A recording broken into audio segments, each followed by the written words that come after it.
Hello relatives, welcome to this week's Schlagbite for the week October 29th, entitled Neurosurgeon Finds Heaven.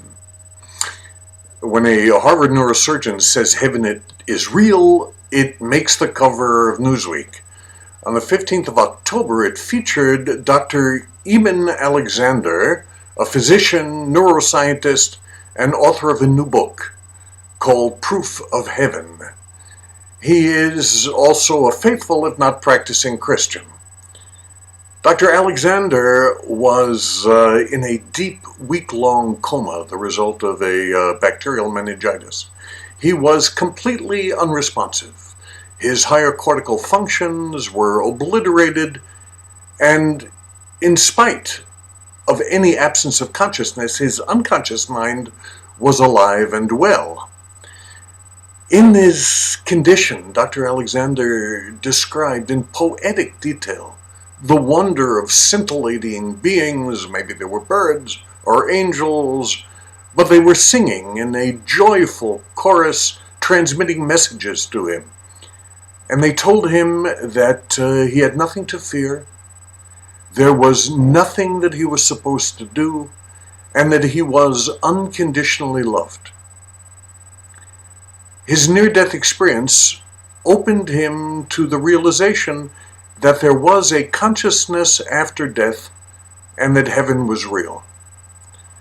When he recovered, Dr. Alexander went back to church and felt the organ music flowing through him. He saw in the stained glass windows the message that was the heart of his journey, that we are loved and accepted unconditionally by a God even more grand and unfathomably glorious than the one I'd learned as a child in Sunday school. Dr. Alexander is not the first one who has described such phenomena with near-death experiences, and all of them talk about such a light, a sense of peace, and transcendental beauty. Shaman, priests, philosophers, and mystics since ancient times have told us that there is a consciousness beyond the body. Dr. Alexander tells us that he wants to spend the rest of his life investigating his certainty that we are much more than our physical brains, and I applaud this effort, with the clarity that it ought not be accompanied by some proselytizing call for God.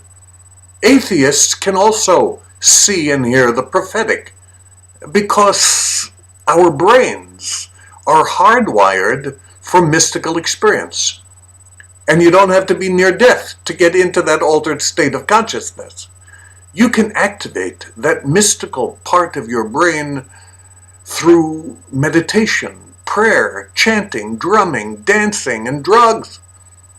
They are all mechanisms through which you can open a channel into your unconscious mind and see, hear, and feel that cosmic sense of consciousness. Jesus, Einstein, Aboriginal shaman speak the same language. There is something out there that explains the harmony of the universe. And if you exercise your mind to look beyond ordinary reality, you can catch a glimpse of that peace, harmony, and universal love. And when that happens, we all become instruments through which the divine speaks. That's what I'm thinking, relatives. I wish you all a good week. A week of peace and beauty. I say this for all my relations. Mitakuiase. Have a great, great week.